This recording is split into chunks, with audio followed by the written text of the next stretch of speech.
Assalamualaikum warahmatullahi wabarakatuh. Terima kasih sahabat Dunia SMK yang sudah menyimak dan setia terhadap channel Dunia SMK bersama Cak Syukur.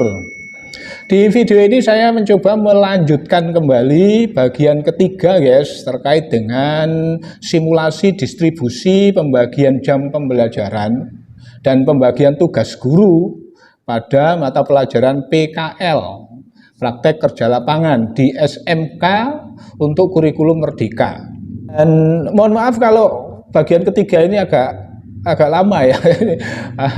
Bapak Ibu yang dari Wakil Kurikulum, mungkin kepala sekolah, atau mungkin para guru, ketua program ini sedang menunggu-nunggu ini bagaimana simulasinya Cak Syukur ini terkait dengan pembagian tugas gurunya sebagai pembimbing PKL. Nah, di sini nanti ada beberapa, coba kita komparasikan ya Bapak Ibu ya, dengan kebijakan-kebijakan aturan yang ada di kurikulum Merdeka khususnya tentang PKL, dan juga nanti dengan aturan terkait dengan gurunya, kemudian juga tentang seperti apa kebiasaan PKL selama ini yang dilakukan oleh SMK. Nanti akan kita coba komparasi semua sehingga menghasilkan satu model, atau sekali lagi di sini Cak Syukur hanya menginspirasi aja ya. Disclaimer ini ya, Bapak Ibu tidak harus melakukan seperti apa yang Cak Syukur coba simulasikan ini. Nanti tergantung situasi yang ada di sekolah mana yang dipakai. Kemudian kita lihat di bagian akhir Bapak Ibu terkait dengan PKL ini sendiri. Kita lihat gurunya sekarang, guru yang mengampu mata pelajaran PKL, dalam hal ini guru yang membimbing pelaksanaan PKL itu guru siapa. Nah, ada di bagian terakhir pada tabel tentang linearitas guru bersertifikat mendidik pada kurikulum SMK. Ada semua program keahlian mata pelajaran PKL itu dapat diampu oleh semua guru. Nah, saya ulangi ya. PKL itu dapat diampu oleh semua guru, artinya semua guru sertifikasi apapun bisa sebagai pembimbing PKL. Nah, selama ini di lapangan tentu di SMK sangat bervariasi Bapak Ibu.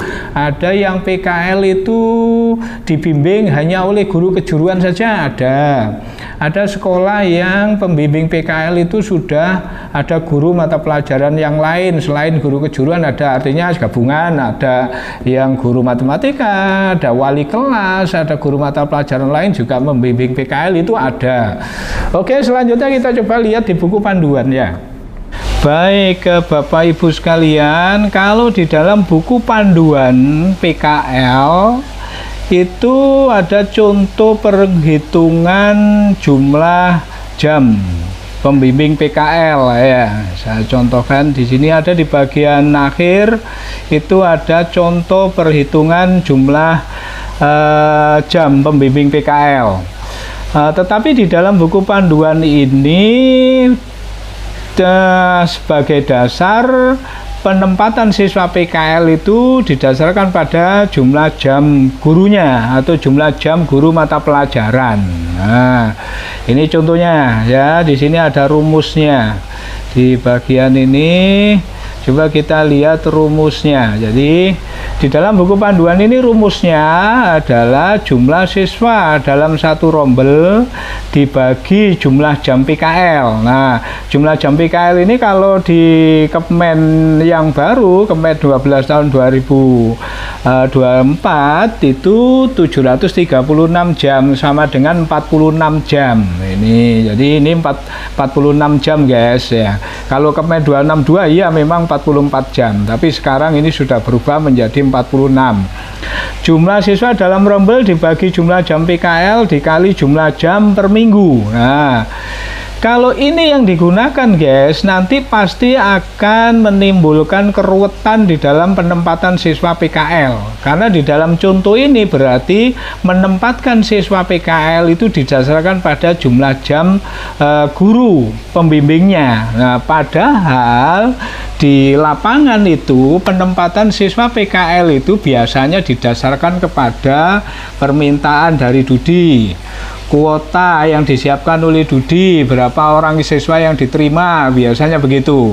Bahkan Dudi biasanya juga sampai pada berapa jumlah siswa laki, berapa jumlah siswa perempuan yang diterima PKL, begitu biasanya guys. Juga bisa jadi karena permintaan orang tua, atau juga bisa jadi karena kelayakan atau kompetensi siswa yang akan ditempatkan di satu tempat PKL. Gini biasanya, jadi penempatan siswa PKL di dalam satu tempat industri itu bukan didasarkan kepada jumlah gurunya.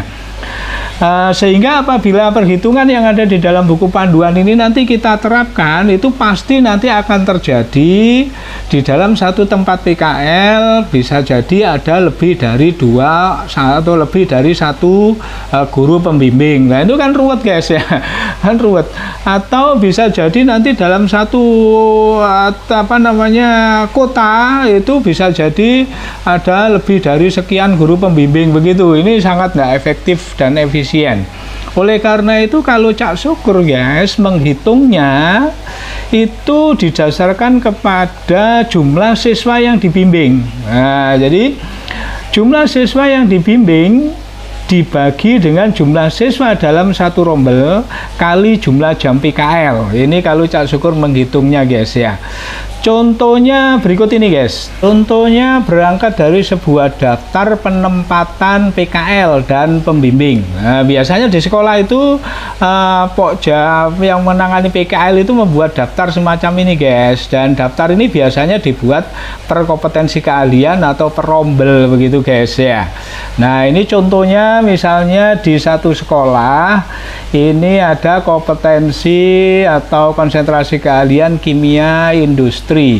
Nah, di kompetensi ini ada 2 rombel paralel guys, ada kimia industri 1 dan ada kimia industri 2. Kemudian nama-nama Dudi yang ditempati PKL dalam satu periode ini ada berbagai macam, ini ada di dalam kota, ada juga di luar kota. Bahkan penempatan siswa PKL itu biasanya juga ada sekolah-sekolah yang sampai keluar pulau guys, bukan hanya luar kota tapi sampai luar pulau ya. Nah itu kan juga menjadi bahan pertimbangan sendiri di dalam penempatan atau penugasan guru pembimbingnya. Nah ini satu contoh misalnya di sebuah Dudi Puslit Kopi dan Kakao Indonesia ini menerima 6 orang siswa.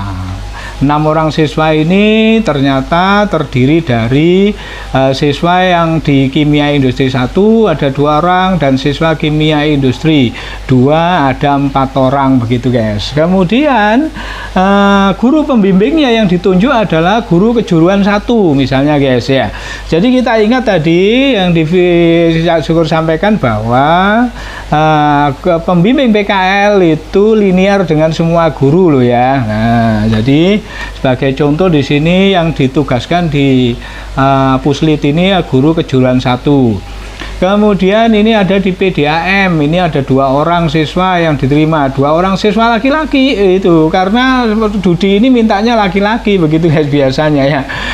Ini ditempatkan 2 orang siswa dari kimia industri 2. Kemudian pembimbingnya ini ditunjuk di sini adalah guru matematika misalnya di kelas itu. Nah, kemudian bagaimana cara menghitung jumlah jamnya sekarang? Ini saya contohkan ya yang tadi ya.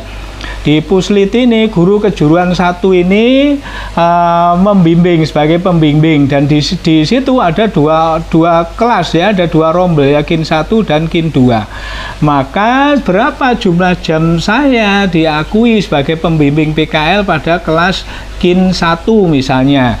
Maka cara menghitungnya kembali seperti rumus yang tadi kalau Cak Syukur. Kita ketahui bahwa jumlah siswa di kin 1 ini misalnya 33 orang. Kemudian di kin 2 ini jumlah siswanya 34 orang. Maka penghitungan jumlah jam saya sebagai pembimbing PKL rumusnya adalah 2 orang, ini di kin 1 ya, ini 2 orang dibagi 33 jumlah siswa dalam satu rombel kali 46 JP. Jadi jumlah jam PKL itu sekarang 46 JP ya. Maka di rombel ini saya diakui jamnya yaitu 3 jam. Ini pembulatan guys sebenarnya ya. Jadi pembulatan, kalau ini sebelum pembulatan ini dia jumlahnya begini guys loh ya. Coba kita lihat sebelum pembulatan ya. Kemudian berapa kalau di kin 2? Saya diakui jamnya. Ketika di kin 2 ini saya ternyata di situ ada 4 orang yang saya bimbing. Maka penghitungan jamnya 4 orang dibagi jumlah siswa dalam rombel kin 2 ada 34 orang kali 46 JP, maka ketemu 5,412. Nah, ini kita bulatkan guys ya, kita bulatkan ke atas begini lah, sehingga di kin 1 ini saya diakui membimbing 2 orang diakui 3 jam, dan di kin 2 ini saya membimbing 4 orang diakui 5 jam. Begitu, coba Cak Syukur teruskan sekarang. Misalnya ini di PDAM ini ada 2 orang dari kin 2. Guru yang ditunjuk adalah guru matematika. Maka berapa saya diakui jamnya di kin 2 ini? Ya 2 dibagi 34 kali 46 jam. Nah, begini guys ya. Saya lanjutkan berikutnya ya, terus ya. Oke, setelah Cak Syukur masukkan semua, hasilnya seperti ini guys ya. Jadi masing-masing guru pembimbing ini sudah mendapatkan alokasi jam di setiap rombelnya. Ini rombel kin 1, kin 2 ini ya. Ingat kolomnya ya. Kemudian ini kan belum pembulatan guys ya. Coba saya bulatkan ke atas. Ini nanti pasti jumlah jamnya di dalam rombel itu nanti pasti sesuai 46 jam begitu guys. Nah, oke loh ya. Kita lihat ke bawah, totalnya pasti 46 jam. Nah, berapa jadi jumlah total jam PKL itu? 46 dalam satu rombel itu guys. Ini contohnya ya. Jadi silakan Bapak Ibu mudah-mudahan menginspirasi apa yang disimulasikan oleh Cak Syukur ini. Sekali lagi bahwa penempatan guru sebagai pembimbing PKL itu didasarkan kepada yang seperti biasanya di sekolah lakukan, efektif, efisien, permintaan misalnya.